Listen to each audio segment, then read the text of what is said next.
Cooker விசில மறந்து உணவு வீணாகி போச்சா?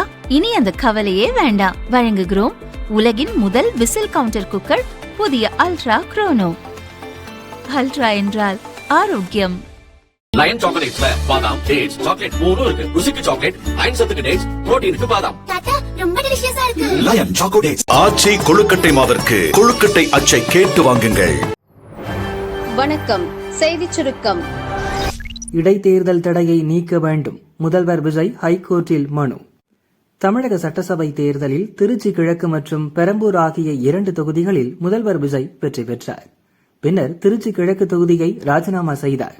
இதேபோல் கரூர், விராலிமலை, பெருந்துறை, அம்பாசமுத்திரம் ஆகிய 4 தொகுதிகளின் அதிமுக எம்எல்ஏக்கள் ராஜினாமா செய்துவிட்டு தாவேகாவில் சேர்ந்துவிட்டனர். முதல்வர் விஜய் உட்பட 5 பேரின் வெற்றியை எதிர்த்து தேர்தல் வழக்குகள் நிலுவையில் உள்ளன. இதனால் அந்த தொகுதிகளுக்கு இடைத்தேர்தல் அறிவிக்க தடை விதிக்க கோரி பாளையங்கோட்டையைச் சேர்ந்த வெங்கடாஜலபதி என்பவர் சென்னை ஹைகோர்ட்டில் வழக்கு தொடர்ந்தார். இதை ஏற்ற ஹைகோர்ட் தேர்தல் வழக்குகள் முடிவுக்கு வரும் வரை 5 தொகுதிகளுக்கும் இடைத்தேர்தல் அறிவிக்க தடை விதித்தது. இது தொடர்பாக முதல்வர் விஜய் உட்பட 5 எம்எல்ஏக்கள், தேர்தல் ஆணையம் உள்ளிட்டோர் பதிலளிக்க ஹைகோர்ட் உத்தரவிட்டிருந்தது. முதல்வர் விஜய் இன்று பதில் மனு தாக்கல் செய்தார். அதில் 5 தொகுதிகளுக்கு எம்எல்ஏக்கள் இல்லாமல் லட்சக்கணக்கான மக்கள் பாதிக்கப்பட்டுள்ளனர். எனவே இடைத்தேர்தல் நடத்த விதிக்கப்பட்ட தடையை நீக்க வேண்டும் என்று கூறியுள்ளார். இடைத்தேர்தல் நடத்தக்கூடாது என்ற உள்நோக்கத்துடன் இந்த வழக்கு தொடரப்பட்டுள்ளது. இந்த வழக்கை அபராதத்துடன் தள்ளுபடி செய்ய வேண்டும் என்றும் முதல்வர் விஜய் கூறியுள்ளார். தமிழகத்தில் விலைவாசி உயர்வு, சட்டசபையில் கவன ஈர்ப்பு. தமிழகத்தில் விலைவாசி உயர்வுக்கு எதிராக சட்டசபையில் எதிர்க்கட்சித் தலைவர் உதயநிதி, அதிமுக பொதுச் செயலாளர் எடப்பாடி பழனிசாமி கவன ஈர்ப்பு தீர்மானத்தில் ஈடுபட்டனர். உதயநிதி பேசுகையில், தாவேக அரசில் அத்தியாவசிய பொருட்களின் விலைவாசி நாளுக்கு நாள் ஏறிக்கொண்டே இருக்கிறது. அரிசி, பருப்பு, சர்க்கரை என எந்த பொருளை எடுத்தாலும் பல மடங்கு உயர்ந்திருக்கிறது. மக்கள் இதனால் மிகவும் பாதிக்கப்பட்டிருக்கிறார்கள். மளிகை கடை பக்கம் செல்வதையே குறைத்து வருகிறார்கள் என செய்தி வருகிறது. விலைவாசி உயர்வை கட்டுப்படுத்த அரசு உடனடியாக நடவடிக்கை எடுக்க வேண்டும் என்றார். எடப்பாடி பழனிசாமி பேசியதாவது: அரிசி விலை கிலோவுக்கு 20 ரூபாய், சர்க்கரை விலை கிலோவுக்கு 24 ரூபாய் உயர்ந்துள்ளது. இது தவிர பல்வேறு பொருட்களின் விலை அதிகரித்துள்ளது. அதிமுக ஆட்சியில் விலைவாசி உயர்வை கட்டுப்பாட்டில் வைத்திருந்ததைப் போல் தாவேக அரசும் விலைவாசி உயர்வை கட்டுப்படுத்துவதற்கு ஏதேனும் முயற்சி செய்கிறதா என அறிய விரும்புகிறோம் என்றார். இதற்கு விளக்கமளித்த உணவு வழங்கல் துறை அமைச்சர் வெங்கடரமணன், ஈரான் போரால் பெட்ரோல், டீசல் விலை உயர்வால் மற்ற பொருட்களின் விலை உயர்ந்துள்ளது. முதல்வர் விஜய் தலைமையிலான கமிட்டியில் வாராவாரம் 41 பொருட்களுக்குண்டான விலையை தினமும் கண்காணிக்கிறோம். மக்களுக்கு பாதிப்பில்லாத வண்ணம் விலையை குறைக்க முயன்று வருகிறோம். ரேஷன் கடைகள் மூலமாக மட்டுமல்ல, அங்கன்வாடி, பசுமை கடைகள் மூலமாகவும் சென்ற ஆட்சிக் காலங்களைப் போல இப்போதும் கண்டிப்பாக செய்யப்படும் என்றார். நவீன சைக்கிள் வழங்க 277 கோடி ரூபாய் நிதி ஒதுக்கீடு. சட்டசபையில் பிற்படுத்தப்பட்டோர் நலத்துறை மீதான மானிய கோரிக்கை குறித்து அமைச்சர் சம்பத்குமார் பதிலுரை அளித்தார். மக்கள் நலன் என்று கூறி தன் மக்கள் நலனை மட்டும் பார்த்தனர் என எம்ஜிஆர் பாடல் பாடி உரையை துவங்கினார். அவர் கூறியதாவது: +1 மாணவர்களுக்கான ஹெல்மெட், குடிநீர் பாட்டிலுடன் நவீன சைக்கிள் வழங்க 277 கோடி ரூபாய் நிதி ஒதுக்கீடு செய்யப்பட்டுள்ளது. ஒரு தலைமுறையை மாற்ற வேண்டும் என்றால் அந்த தலைமுறைக்கு கல்வியை கொடுக்க வேண்டும். 5 லட்சம் மாணவர்களுக்கு நவீன மிதிவண்டி வழங்குவதற்கு 11 உறுப்பினர்கள் கொண்ட குழு அமைக்கப்பட்டுள்ளது. விடுதிகளில் காலி பணியிடங்கள் ஆசிரியர் தேர்வாணையம் மூலம் பூர்த்தி செய்ய நடவடிக்கை எடுக்கப்படும். 575 விடுதிகளில் கண்காணிப்பு கேமராக்கள் பொருத்தப்பட்டுள்ளன. மாதந்தோறும் விடுதியில் ஆய்வு நடைபெறுகிறது. மாணவர் விடுதிகளை அதிகாரிகள் பார்வையிட்டு ஆய்வு செய்ய அனுமதி வழங்கப்பட்டுள்ளது. கனவுகளுடன் விடுதியில் தங்கி பயிலும் மாணவர்களுக்கான அனைத்து வசதிகளையும் செய்து கொடுக்க முதல்வர் விஜய் அறிவுறுத்தினார் என அமைச்சர் சம்பத்குமார் தெரிவித்தார். தேவர்பீடம் அருகே பெட்ரோல் குண்டு வீச்சு, நெல்லையில் போலீஸ் குவிப்பு. திருநெல்வேலி ஊருடையான் குடியிருப்பு நயினார்குளம் பகுதியில் முத்துராமலிங்க தேவர் பீடம் உள்ளது. நேற்று நள்ளிரவில் 2 பேர் பீடம் அருகே பெட்ரோல் குண்டை வீசிவிட்டு தப்பி சென்றனர். குண்டு வெடித்து தீப்பற்றியதை அப்பகுதி மக்கள் அணைத்தனர். போலீஸ் விசாரணையில் மது பாட்டிலில் பெட்ரோல் நிரப்பி பீடம் மீது வீசியது தெரியவந்தது.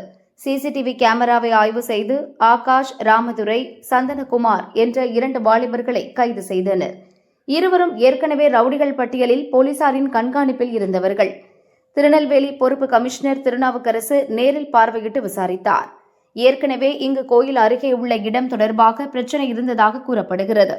அதன் தொடர்ச்சியாக குண்டு வீசப்பட்டதா அல்லது வேறு ஏதேனும் காரணமா என விசாரிக்கின்றனர். பதற்றமான சூழலை தவிர்க்க அப்பகுதியில் போலீசார் குவிக்கப்பட்டுள்ளனர். நேபாளம் விரையும் தமிழக டீம். டில்லியில் அமைச்சர்கள் முகாம்.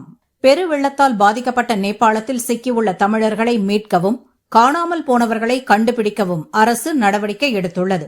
இப்பணிகளை மேற்பார்வையிட அமைச்சர்கள் ராஜ்மோகன், ஆதவ், வினோத், தென்னரசு ஆகியோர் டெல்லியில் முகாமிட்டுள்ளனர். தில்லி தமிழ்நாடு இல்ல உள்ளுறை கமிஷனர் ஆஷிஷ் குமார் தலைமையிலான சிறப்பு குழுவினர் நேபாளம் சென்று மீட்பு பணிகளை ஒருங்கிணைக்க உள்ளனர். இந்த குழு மீட்கப்பட்ட தமிழர்களை அழைத்து வரவும் மாயமானவர்களின் நிலையை கண்டறிந்து மீட்பு பணிகளை துரிதப்படுத்தவும் நடவடிக்கை எடுக்கும். என்கிட்ட கடைசியா பேசியது இதுதான். வருவாங்கன்னு நம்பிக்கை இருக்கு. குரோம்பேட்டையைச் சேர்ந்த தனியார் ஆன்மீக சுற்றுலா நிறுவனம் மூலம் கைலாஷ் யாத்திரை சென்ற தமிழகத்தைச் சேர்ந்த 49 பேர் நேபாள வெள்ளத்தில் சிக்கியுள்ளனர். அங்கு சென்றவர்களின் நிலை குறித்து இதுவரை உறுதியான தகவல் கிடைக்கவில்லை என அவர்களது உறவினர்கள் கூறுகின்றனர். வீட்ல இருந்து அப்பா அம்மா 2 பேர் போயிருக்காங்க. அண்ட் எங்களோட நெய்பர் லதா பானுமதி அருச்செல்வன் அவங்க போயிருக்காங்க. அப்பா பேர் கோபால் சரஸ்வதி. அவங்க 14th நைட்டு கிளம்பினாங்க. கிளம்பிட்டு டெய்லி நைட்டு எப்போல்லாம் டவர் கிடைக்கிறச்சோ அப்பெல்லாம் பேசியிருக்காங்க. லைக் டியூஸ்டே ஈவினிங் கூட எங்ககிட்ட பேசினாங்க. ஒரு 6:30 போல எங்களோட ரிலேட்டிவ் கிட்ட பேசினாங்க. அண்ட் ஆக்சுவலி இன்னைக்கு அவங்க கிளம்பிட்டு காட்மண்டுலேருந்து நாளைக்கு மார்னிங் அவங்க சென்னை ரீச் ஆகணும். பட் நேற்று மார்னிங்லேருந்து எந்த சிக்னலும் கிடைக்கல. இது வரைக்கும் அவங்கள நாங்கள் ரீச் பண்ண முடியல. நாங்களும் எங்கள் சைட்லேருந்து சைனா, நேபாள், இந்தியன் எம்பசி எல்லாருக்கும் ரிப்போர்ட் பண்ணி வச்சுருக்கோம். ஸோ இப்போ வரைக்கும் எந்த இன்ஃபர்மேஷனும் கிடைக்கல. எல்லாருமே பார்த்துட்டு சொல்கிறோம் அப்படின்னு தான் சொல்லியிருக்காங்க. அவங்க கடைசியாக பேசும்போது கெராங் ரீச் ஆகிட்டு அங்கே ஸ்டே பண்ணுறோம் அப்படின்னு மட்டும்தான் சொன்னாங்க. அடுத்த நாள் மார்னிங் நாங்கள் காட்மண்டு கிளம்புறோம் அப்படின்னு சொன்னாங்க. இதுதான் எங்ககிட்ட கடைசியாக பேசினது. அதுக்கப்புறமா எந்த இன்ஃபர்மேஷனும் இல்லை. ஆக்சுவலாக அடுத்த நாள் மார்னிங் 8:45 போல நாங்கள் கால் பண்ணும்போது ஏஜென்சி என்ன சொன்னாங்கன்னா, லைக் இமிக்ரேஷன் ஆஃபீஸில் தான் எல்லாரும் இருந்தாங்க. அந்த 49 மெம்பர்ஸ் ப்ளஸ் எக்ஸ்ட்ரா 150 மெம்பர்ஸ் எல்லாரும் சேர்ந்து இமிக்ரேஷன் ஆஃபீஸில் தான் இருந்தாங்க அப்படின்னு சொல்கிறாங்க. ஆனால் ஆஸ் பர் வீடியோ இமிக்ரேஷன் ஆஃபீஸில் தான் ஃப்ளட் ஆயிருக்கு. ஸோ அதை பார்த்ததுலேருந்து நேத்திலேருந்து எல்லாருமே லைக் ஃபுல் ஃபேமிலியும் பயத்தில் தான் இருக்கும். ஒரு நம்பிக்கையோடு இருக்கும் வருவாங்கன்னு சொல்லிட்டு. எங்களுக்கு அட்லீஸ்ட் எங்கே இருக்காங்க அப்படின்றது மட்டும் தெரிஞ்சா கூட சரி.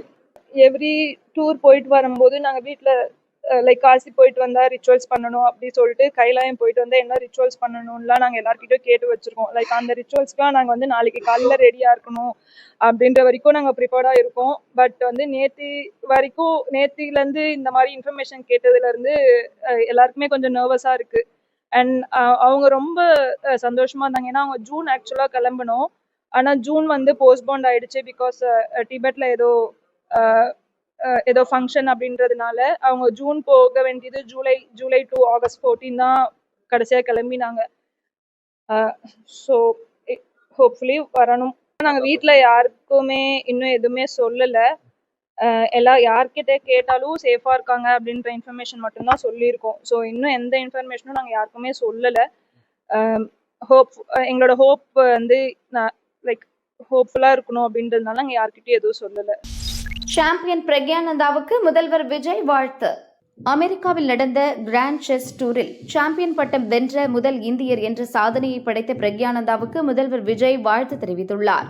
அவரது அறிக்கை: அமெரிக்காவின் செயின்ட் லூயிஸில் நடைபெற்ற கிராண்ட் செஸ் டூர் 2026 போட்டியில் சாம்பியன் பட்டம் வென்ற முதல் இந்தியர் என்ற வரலாற்று சாதனையை படைத்துள்ள தமிழகத்தின் இளம் கிராண்ட் மாஸ்டர் பிரக்யானந்தாவுக்கு எனது மனமார்ந்த பாராட்டுகளையும் நல்வாழ்த்துக்களையும் தெரிவித்துக் கொள்கிறேன்.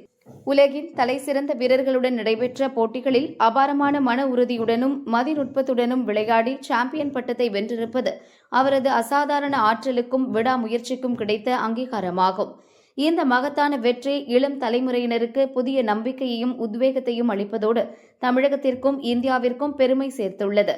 உலக அரங்கில் மேலும் பல சாதனைகளை படைக்க பிரக்யானந்தாவை மனமாற வாழ்த்துகிறேன் என முதல்வர் விஜய் தெரிவித்துள்ளார்.